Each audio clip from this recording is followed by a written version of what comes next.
Good afternoon, students. Today's topic is ecotone. So, what is ecotone? Ecotone is a zone of junction between two or more diverse ecosystems. क्या मतलब हुआ? जैसे दो ecosystems हैं, ठीक है? Let me go show you a picture. यहाँ पे हमारा है ecosystem 1, ठीक है? Here you can see ecosystem 1. And यहाँ पे हमारा है इकोसिस्टम 2. ये क्या है? This is land ecosystem and this one is aquatic ecosystem. अब जहाँ पे ये दोनों मिल रहे हैं, यहाँ पे ये वाला जो जोन है that is termed as ecotone, ठीक है? Ecosystem 1 and ecosystem 2 and the point of their junction is termed as ecotone, ठीक है? यहाँ पे और ये जो दोनों इकोसिस्टम्स हैं आपके ecosystem 1 and ecosystem 2 they have to be different, ठीक है? जैसे ये लैंड इकोसिस्टम है और ये एक्वेटिक इकोसिस्टम है and the point of their junction that is termed as ecotone. Okay, so this picture is very self explanatory अगर आप देखोगे इसे तो. And wait a second, yeah so let's come on to the definition.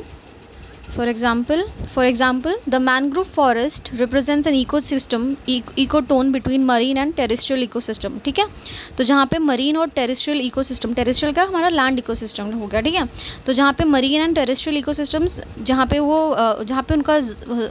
वो मिल रहे हैं, their zone of junction that is termed as mangrove forest. Okay, वहाँ पे mangrove forest मिलेंगे आपको. Other examples are grassland, estuary and river bank. और ये photograph आपने देख ली, this diagram.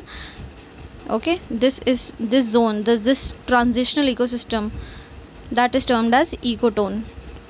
Now what are the characteristics of ecotone? It may be very narrow or quite wide. अब जैसे इस पिक्चर में आपने देखा दिस जोन ऑफ ट्रांजिशन, ये क्या हो सकता है? ये काफ़ी नैरो भी हो सकता है, मतलब काफ़ी छोटा जोन भी हो सकता है, या काफ़ी चौड़ा भी हो सकता है, ठीक है? काफ़ी बड़ा जोन भी हो सकता है. It has conditions intermediate to the adjacent ecosystems, hence it is a zone of tension. जो ये आपका इकोटोन होता है इसमें आपको दोनों के कैरेक्टरिस्टिक्स मिलेंगे, लैंड इकोसिस्टम के कैरेक्टरिस्टिक्स भी मिलेंगे और एक्वेटिक इकोसिस्टम के कैरेक्टरिस्टिक्स भी मिलेंगे. फॉर एग्जांपल आप वेटलैंड को ले लीजिए. वेटलैंड क्या होता है? वेटलैंड में क्या होता है कि उधर लैंड भी मिलेगा आपको और उधर वाटर भी मिलेगा, ठीक है? तो उसमें जो ऑर्गेनिजम्स आपको मिलेंगे ना वो भी वैसे ही मिलेंगे आपको. कि फॉर एग्जांपल मड स्किपर का क्या है कि mud skippers they look more like a fish but they can jump, ठीक है? तो आपका इसका एग्जाम्पल क्या हो जाएगा? hence it has the conditions intermediate to the adjacent ecosystems, hence it is a zone of tension. कि मतलब उसमें इकोटोन में जो ऑर्गेनिजम्स हैं उसमें दोनों इकोसिस्टम्स को मिला के थोड़े इधर के कैरेक्टरिस्टिक्स इकोसिस्टम 1 के और थोड़े कैरेक्टरिस्टिक्स इकोसिस्टम 2 के दोनों मिला के हमारे इकोटोन में आपको मिलेंगे, ठीक है? It is linear as it shows progressive increase in species composition of one in coming community and a simultaneous decrease in species of the other outgoing adjoining community. A well-developed ecosystem contains some organisms which are entirely different from that of the adjoining community. As I told, there is this mud skipper that is found in the ecotones.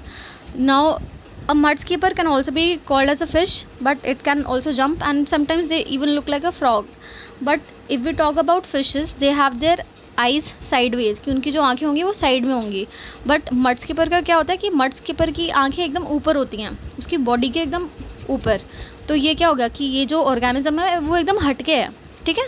तो इसीलिए क्या होगा? A well developed ecotone contains some organisms which are entirely different from that of the adjoining communities.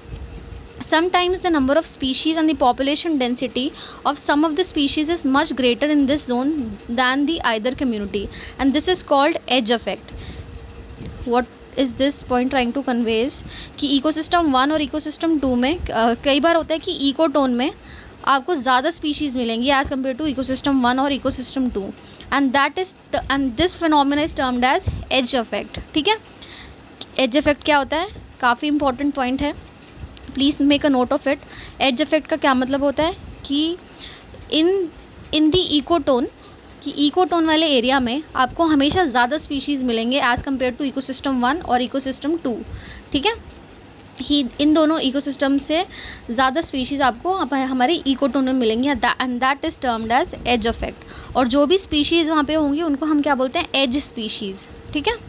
The organisms which occur primarily or most abundantly in this zone are termed as edge species. In the terrestrial edge effect is specially applicable to birds. For example, the density of birds is greater in the mixed habitat of the ecotone between the forest and the desert. अगर आपका एक side, अगर आप for example let's take this ecosystem 1 as your forest and ecosystem 2 as desert, ठीक है, कि ये ले लिया हम लोगों ने, ecosystem 1 हो गया हमारा फॉरेस्ट, ecosystem 2 हो गया हमारा डेजर्ट, और जहाँ पे जो इनका जोन ऑफ जंक्शन होगा this will be termed as ecotone, ठीक है। तो आपको जो बर्ड की पॉपुलेशन मिलेगी, यहाँ पे बर्ड की जो स्पीशीज़ मिलेंगी वो सबसे ज़्यादा आपको यहीं मिलेंगी, ठीक है, and that is termed as edge effect. और जो भी सारी स्पीशीज़ मिलेंगी उसे क्या बोलोगे, edge species, okay. Please make a note of edge species, edge effect, ecotone, mudskipper. I will make a different video on mudskipper because that is also a very important topic, okay. So that's all for today, and it is a very easy topic, so please make your notes and keep revising. Thank you.